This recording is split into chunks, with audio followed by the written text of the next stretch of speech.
আসসালামু আলাইকুম সুপ্রিয় শিক্ষার্থীবৃন্দ, আজকে আমি তোমাদের HSC-ICT বিষয়ের আরো একটি নতুন ক্লাস নিয়ে হাজির হয়েছি এবং এই ক্লাসটি আমরা গত ক্লাসে যা দেখেছি সেটা হচ্ছে দশমিক সংখ্যা পদ্ধতিতে সবগুলো। তাইলে সবগুলো মানে কি বাইনারি, অক্টাল, হেক্সাডেসিমাল। তো আজকে আমরা নতুন ক্লাসের মধ্যে যে বাইনারি, অক্টাল, তারপর হেক্সাডেসিমাল, এইগুলো থেকে দশমিকে কিভাবে নিয়ে যাওয়া হয়। তো এই ক্লাসটি তোমরা আশা করি অবশ্যই দেখবে। তো চলো শুরু করা যাক।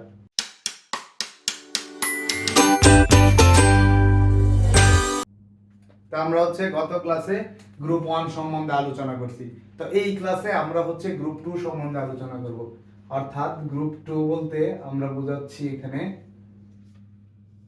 যে আমাদের যে অক্টাল, আচ্ছা প্রথমে আমি বাইনারি,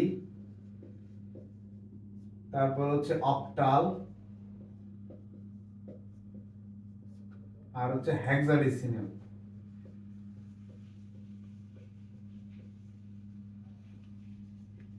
এই সবগুলা থেকে আমি দশমিকে কিভাবে রূপান্তর করতে পারি সেই জিনিসটাই দেখবো আজকে। তো ফার্স্টে আমার বাইনারি থেকে আমি কিভাবে দশমিকে যাব, এবং অক্টাল থেকে কিভাবে দশমিকে যাব, হেক্সাডেসিমাল থেকে কিভাবে দশমিকে যাব। তো এইগুলো যাওয়ার জন্য আমি কিছু রুলস লিখে দিব। অর্থাৎ এইগুলো আমরা জাস্ট লিখবো, মানে মনে রাখার জন্য, ঠিক আছে, যাতে আমরা পরবর্তীতে যেন ভুলে না যাই, সেই জন্য আমরা জাস্ট এগুলো লিখে রাখবো। আমি একটু নিয়মগুলো লিখে দিচ্ছি, তোমরা একটু তুলে নাও।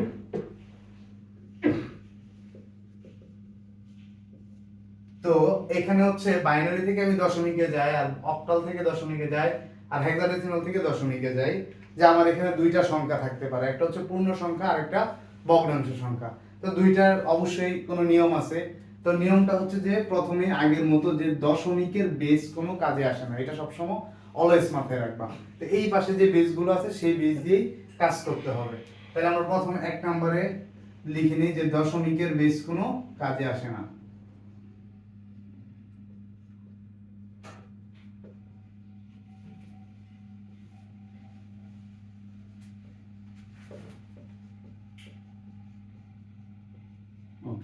তো এর পরবর্তীতে যে বেসটা আমরা পাবো, যেমন বাইনারির বেস পাবো, অক্টালের বেস পাবো, হেক্সাডেসিমালের বেস পাবো। তো এই বেসগুলো দিয়ে আমার কাজ করতে হবে। তো এই বেসগুলো যেহেতু দিয়ে আমি কাজ করব, সেহেতু আমার এই বেস দিয়ে কি কাজটা করব, সেই কাজটা যে তিনটা কাজ করব। নাম্বার 1 যে 1 নাম্বার কাজ আমি গুণ করব।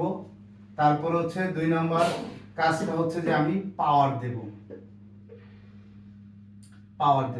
এখন এরপরের কাজটা যে পাওয়ার গুলো আমি কোন পাশ থেকে দিব, কারণ পাওয়ারটা দুইটা সিস্টেমে দেওয়া হয়। একটা পূর্ণ সংখ্যা থাকলে এক সিস্টেম, আর ভগ্নাংশ সংখ্যা থাকলে অন্য আরেকটা সিস্টেম। তাহলে আমরা বলতে পারি এখানে যে পাওয়ারের যে কাজটা, এটাই 3 নাম্বার কাজ। অর্থাৎ পাওয়ারের কাজটা যে পূর্ণ সংখ্যার ক্ষেত্রে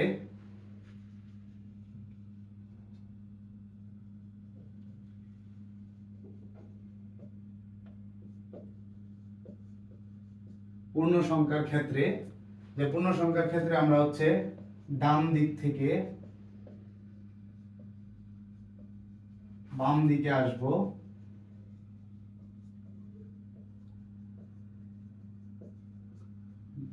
আসব, জিরো দিয়ে শুরু করে,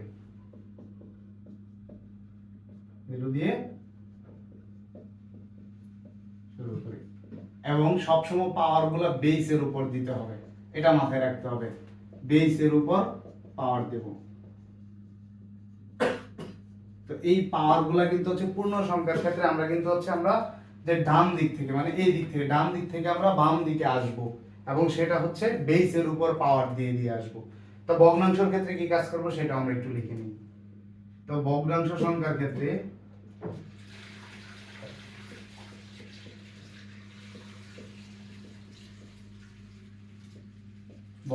সংখ্যার ক্ষেত্রে পাওয়ার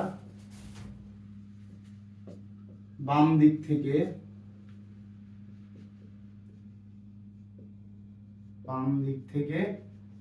ডান দিকে দিব, এবং বেসের উপর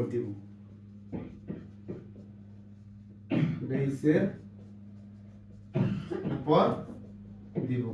আর সেটা দিব হচ্ছে -1 -1 থেকে আমরা শুরু করবো এখানে, অর্থাৎ -1 থেকে আমরা যখন হচ্ছে বাম দিক থেকে ডান দিকে যাব তখন -1 -2 -3 এগুলো এইভাবে যাব। তো এখন আমরা হচ্ছে যে গ্রুপ নাম্বার 2 এর যে পার্টটা ছিল, যে আমাদের প্রথম যে অংশটা, সেটা হচ্ছে যে বাইনারি থেকে দশমিক। অর্থাৎ এখন আমরা এর আগে হচ্ছে যে আমাদের এটা দেখছি, যে হচ্ছে নিয়মগুলো দেখছি, এই নিয়মগুলো হচ্ছে এখন আমরা অ্যাপ্লাই করব এগুলোর উপর। অর্থাৎ আমি যদি বাইনারি থেকে দশমিকে যাই, তাহলে আমি এখানে অবশ্যই আমার একটা বাইনারি সংখ্যা লাগবে। তাহলে আমি একটা বাইনারি সংখ্যা, প্রথমে আমি পূর্ণ সংখ্যাটা দেখাচ্ছি জাস্ট, যে বাইনারি হচ্ছে 101, তো এটা হচ্ছে 10 বাইনারিতে আছে, তো এটাকে আমি দশমিকে রূপান্তর করব। তাহলে আমি ফার্স্টেই বলেছি যে দশমিকের বেস কোনো কাজে আসে না, অর্থাৎ এটার কোনো কাজ এখানে নাই। তো হচ্ছে বাইনারি থেকে যদি আমি দশমিকে যাই, তো আমি এরপরের রুলসটা কি বলেছি, যে আমার গুণ করতে হবে, ঠিক আছে? ওকে, তো এইখানে আমি গুণ করব। তো গুণ করব কত দিয়ে? এই দশমিকের বেস দিয়ে না, কখনোই না। আমি গুণ করব হচ্ছে বাইনারি বেস দ্বারা। তো বাইনারি বেস কত? 2, তাহলে 1 * 2। এবং এইখানে আমার মধ্যে প্রত্যেকটা যে বিটগুলো আছে, এই বিটগুলো যখন আমরা গুণ করব একটা বিট করে, তখন এর মধ্যে আমার প্লাস চিহ্ন দিতে হবে, মানে যোগ করতে হবে। তো এরপরে হচ্ছে আমার 0 * 2 এবং প্লাস চিহ্ন, এই যে আমি একটা বিট, এবং লাস্টে একটা বিট হচ্ছে 1 * 2। তো এরপরের কাজ কি? এরপরের কাজ হচ্ছে আমার পাওয়ার দেওয়া। তো পাওয়ার আমি কি বলছি, যে এটা কিন্তু পূর্ণ সংখ্যা, এটা কিন্তু দশমিক সংখ্যা না, এটা শুধু হচ্ছে পূর্ণ সংখ্যা। তো পূর্ণ সংখ্যার ক্ষেত্রে আমি পাওয়ারটা কিভাবে দিব? অর্থাৎ আমি বলছি যে ডান দিক থেকে আমার বাম দিকে আসতে হবে, এবং সেটা 0 দিয়ে। তাহলে শুধু বেসের উপর, কিন্তু এখানে হচ্ছে 0, তারপরে 1, তারপরে হচ্ছে 2। তো এখন আমরা এই পাওয়ারগুলো দিয়ে আমরা এখন ফলাফলটা নিচে দেখি। তো 2 এর উপর যদি স্কয়ার থাকে, তাহলে আমরা মনে করব এখানে হচ্ছে দুইটা 2 আছে। তো দুইটা 2 মানে হচ্ছে 4। তো 4 এর সাথে 1 গুণ করলে 4 এ কে 4 প্লাস। আর যখনই দেখবা কোনো কিছুর উপর এখানে পাওয়ার মাইনাস থাকুক আর প্লাস থাকুক, কিন্তু আমার ফার্স্টে 0 আছে, তার মানে এটা গুণ করলে সর্বশেষ ফলাফল কি আসবে? 0ই আসবে। তো এইটা আর গুণ করার দরকার নাই, এখানে সরাসরি তোমরা 0 লিখে দিবা। তো এরপরেরটা দেখি, তাহলে 2 টু দি পাওয়ার, মানে এখানে 0 আছে। তা আমরা হচ্ছে 9 10 এ অনেকেই দেখেছি যে সূচক লগারিদমের অঙ্কের মধ্যে, যে হচ্ছে a টু দি পাওয়ার 0 মানে কত? 1। তাহলে এই 2 টু দি পাওয়ার 0 মানে কত? 1 ই তো। 100 টু দি পাওয়ার 0 মানে কত? এটাও 1। 1000 টু দি পাওয়ার 0 মানে কত? এটাও 1, সবগুলাই 1। তাহলে এই 2 টু দি পাওয়ার 0 মানে কত? 1। তাহলে এটা পুরো টুকের মান এখানে 1 হয়ে গেছে। তাহলে 1 এর সাথে 1 আমি গুণ করব। তো 1 এর সাথে 1 গুণ করলে 1 একে 1। তাহলে এখন যদি আমি এটাকে যোগ করি, তাহলে 4 আর 1 কত? তাহলে এখানে হচ্ছে 5। তাহলে এইটাই হচ্ছে আমার দশমিক। তো এখন আমি হচ্ছে যে পূর্ণ সংখ্যার ক্ষেত্রে আমি দেখাইছি। তো এখন যদি হচ্ছে ভগ্নাংশ সংখ্যা থাকে, তাইলে আমরা এটা কিভাবে করব? তো চলো আমরা এখানে একটা ভগ্নাংশ সংখ্যা দেখি। তো এখানে 11.101। তো এখানে এইটা আছে বাইনারিতে, এটাকে যদি আমি হচ্ছে দশমিকে রূপান্তর করি, তাহলে এখানে আমার দুইটা সংখ্যাই আছে, একটা পূর্ণ সংখ্যা আছে আর একটা ভগ্নাংশ সংখ্যা আছে। তো পূর্ণ সংখ্যা কিভাবে করে এটা আমরা অলরেডি উপরে দেখে ফেলেছি। অর্থাৎ পূর্ণ সংখ্যা যখন আমরা করব, তখন হচ্ছে আমাদের কাজ হচ্ছে গুণ করা, যোগ করা আর হচ্ছে পাওয়ার দেওয়া, এই তিনটা কাজ আমরা করব। তো পাওয়ার হচ্ছে পূর্ণ সংখ্যার ক্ষেত্রে আমরা পাওয়ারটা কোথা থেকে দিব? যে ডান দিক থেকে বাম দিকে আসবো। তো এখন ভগ্নাংশ সংখ্যাটা একবারে দেখবো আমরা দুইটা একসাথে। তো এখন আমাদের কাজ ওই আগেরটার মতোই, তবে শুধু পূর্ণ সংখ্যাকে আমরা কি করব? গুণ করব। তো গুণ করব কি দশমিকের বেস দ্বারা? না, বাইনারি বেস দ্বারা। কারণ আমি তো প্রথমেই বলে দিয়েছি যে দশমিকের বেস কোনো কাজে আসে না। তো বাইনারি বেস কত? 2। তাহলে 1 * 2, এবং প্রত্যেকটা বিটের পর যখন গুণ করা শেষ তখন প্লাস দিতে হবে মধ্যে। তাহলে প্লাস আবার 1 * 2। তো এখানে যেহেতু দশমিক আছে, তো সেহেতু দশমিকের জন্য আমরা প্লাসটা প্রথমে একটু দূরে দিব, যেন আমরা বুঝতে পারি যে সহজে যে এখানে কি আছে, একটা পয়েন্ট আছে, যে এইটুক পূর্ণ সংখ্যা আর এইটুকের পরে আমার ভগ্নাংশ সংখ্যা। তো আমি চাইলে এখানে কি পূর্ণ সংখ্যার ক্ষেত্রে আমি এটা ব্র্যাকেট দিতেও পারি।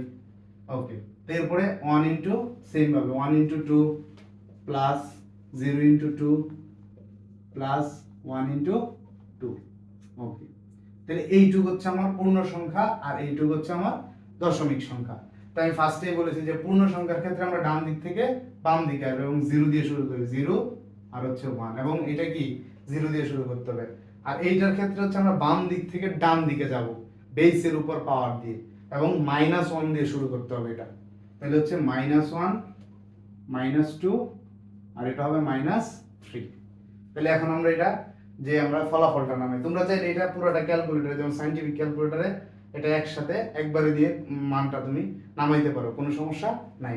তাহলে হচ্ছে এখানে আমরা দেখি যে 2 এর পাওয়ার হচ্ছে কত আছে এখানে 1, তাহলে 2 একে 2 প্লাস আর এই 2 টু দি পাওয়ার 0 মানে 1, তাহলে 1 এর সাথে 1 গুণ করলে 1 একে 1 প্লাস এই প্লাসটা এখানে, তারপর 1 into 2 to the power -1, 1 into 2 to the power -1, অর্থাৎ এইখানে এইটা দিয়ে বোঝাচ্ছে, আমি একটু ভেঙে বলে দেই যে এখানে দিয়ে বোঝাচ্ছে হচ্ছে 1টা এইখানে যে মানটা থাকবে সেটা সবসময় হচ্ছে এটা একটা ভগ্নাংশ আকারে থাকবে, যেখানে যেহেতু এখানে ইনভার্স আছে, তো এই 1টা বা এইখানে যে মানটা থাকবে, এখানে যে 3ও থাকতে পারে, যেমন অক্টালের ক্ষেত্রে 3 4 এগুলো থাকতে পারে, তো এই ক্ষেত্রে আমার এইখানে যে মানটা থাকবে সেটা উপরে হবে আর এখানে এই 2টা হবে নিচে, কারণ ইনভার্সটা নিচে আইসা প্লাস হয়ে যাবে এখানে 2 টু দি পাওয়ার 1 মানে হচ্ছে 1/2।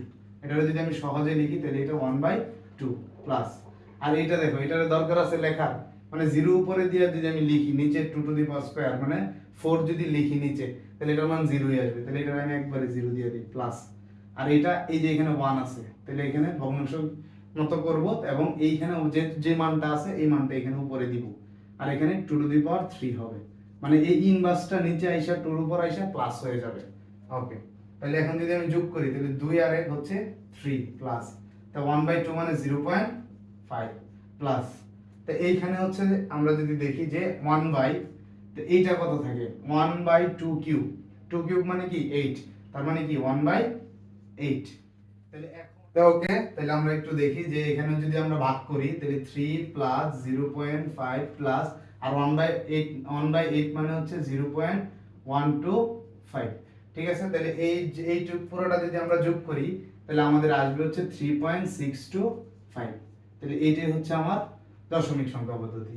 তাহলে এখানে হচ্ছে আমরা যে যদি হচ্ছে ভগ্নাংশ থাকে তাহলে ভগ্নাংশ সংখ্যাকে আমরা কি -1 দিয়ে শুরু করব, অর্থাৎ -1 -2 -3, তারপরে তোমাদের যে ক্যালকুলেটর এই ক্যালকুলেটরে আমরা সুন্দর করে গতানুগতিক ভাবে এটা সুন্দর করে তুলে ফেলবো।